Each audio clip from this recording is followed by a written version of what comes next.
What's good, Josh? Your boy J Suave. I'm the host of J Suave TV. It is power finale week, so y'all already know y'all about to get mad power videos from me this week. Starting with this one, which is hopefully on the shorter side. I am trying to go to the gym after this. In this video, I want to break down that trailer that they gave us for episode 410. Because there was a lot of interesting things in it that I feel is worth talking about, including that ending. Who is Kanan meeting with in that ending? We gonna talk about. But before I get into any yapping, y'all already know what y'all gotta do. Like, comment, share, subscribe, do all those things. And let's get into the trailer. So boom, we started off with Kanan having a conversation with his surrogate mom and pops. In this snippet, Snaps is telling Kanan that if they're able to bring him and Unique together, it's an ideal arrangement for all parties involved. And I'm not gonna lie, that do sound like an interesting Power Mount Rushmore right there. Snaps, Pops, Unique, and Kanan, that could do some damage in the street. I don't know if it's just me, but Kanan, he listening to what Snaps is saying in this scene, but he looks a little bit more susceptible to this conversation as opposed to conversations he's had with Snaps and Pops in the past. I'm hoping maybe Jukebox got some information to him somehow. I heard something through the grapevine to at least get an idea that Snaps and Pops aren't who they're coming off to be. They don't have Kanan's best interest at heart, and they're using him as a cash cow to serve their needs. On the next snippet, we see Unique's face briefly before going to Pernessa, and we hear Rock having a conversation with who I assume is Unique. Her and Lou pull up on him at the end of 4-9. Obviously, Rock's trying to garner a piece, and she's pulling the family card, right? She says we both have family, and that mine is in the game and so is yours. So we see Pernessa leaving this hospital. We could assume she's looking after her grandma, I think it is, or her mother. One of the two. Anyway, she leaving the hospital unsuspecting as hell, not realizing that Lou the Dragon Slayer, that Lou the Straight Killer, that Lou Thomas, third of his name, is watching her leave this hospital. She is in no way safe. Now, from this image alone, I'm assuming that Lou is going to kidnap Pernessa. I don't think he's going to kill her because I don't think Rock would tell Lou to kill Pernessa. When up till this point, Unique hasn't gone for the Thomas family at all. He literally spared Lou in that first episode of the season, so I don't think they're going to go to drastic measures like that just yet. But they might kidnap Pernessa just to have some leverage over him. We'll see what happens with that. But we see that Rock's attempt at this talk no jutsu is not working at all. Because in the next snippet, we see Unique's men gearing up for war before he tells Rock that he's going to make her whole world fall apart. Oh nah. No talking to this man. And low-key, I think Rock knew this before she came here. She was just hoping to God that there was some type of brain cell still in that man's head. But he's too far gone. So now that she's had this conversation, all bets are off. Anybody can get dropped off at this point. With this knowledge in mind, I still don't think Rock is crazy enough to tell Lou to take out Pernessa. But again, we'll see what happens. In the next snippet, we see Unique is standing on business instantly.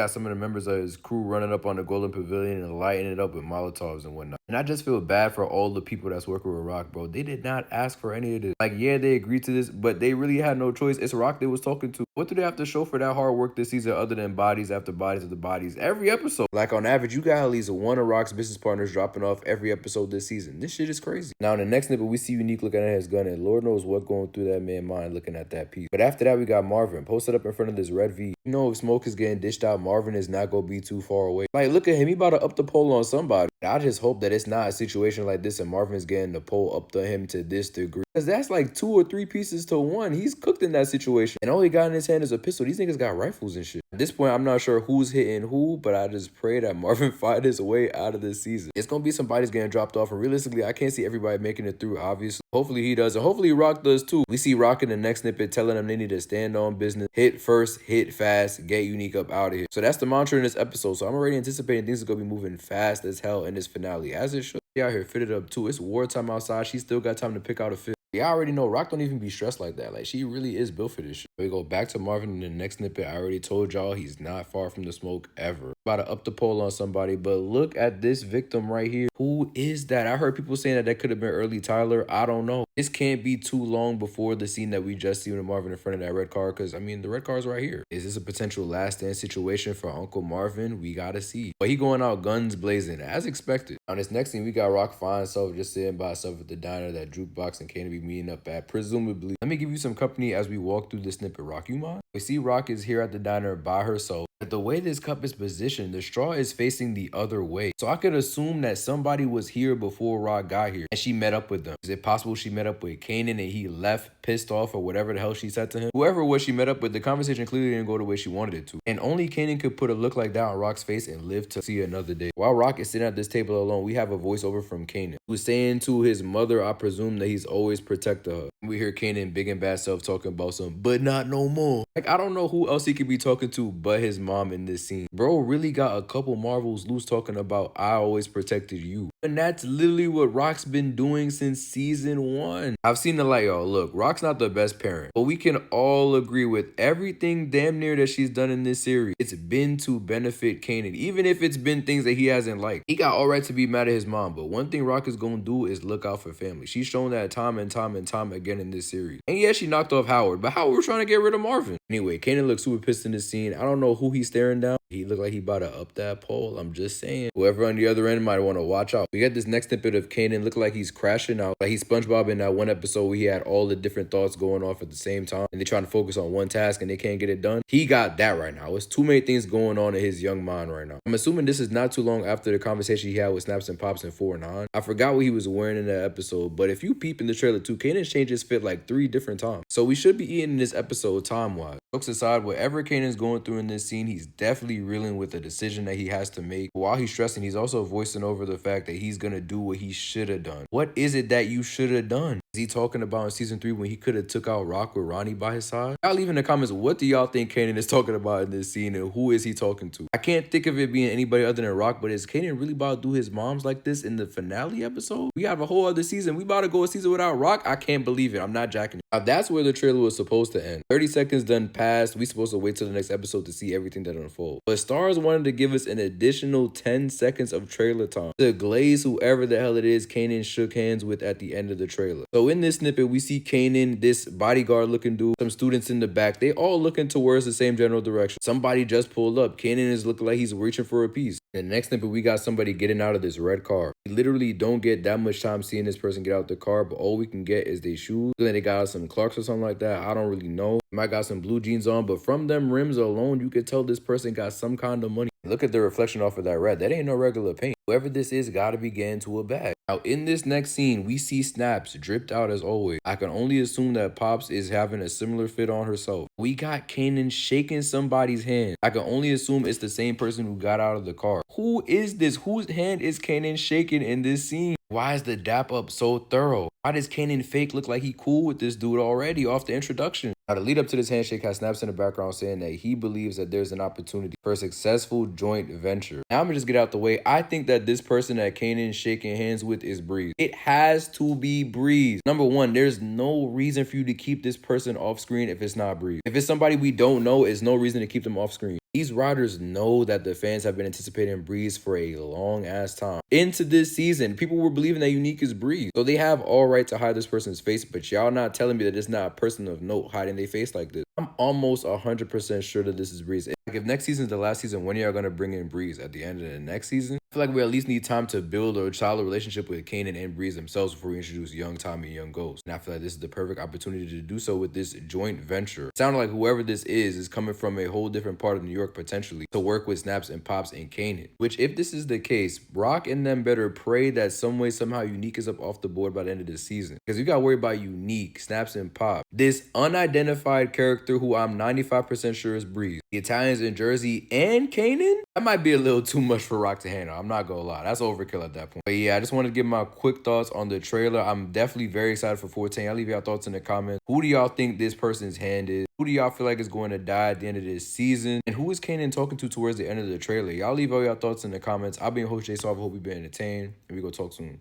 Peace, y'all.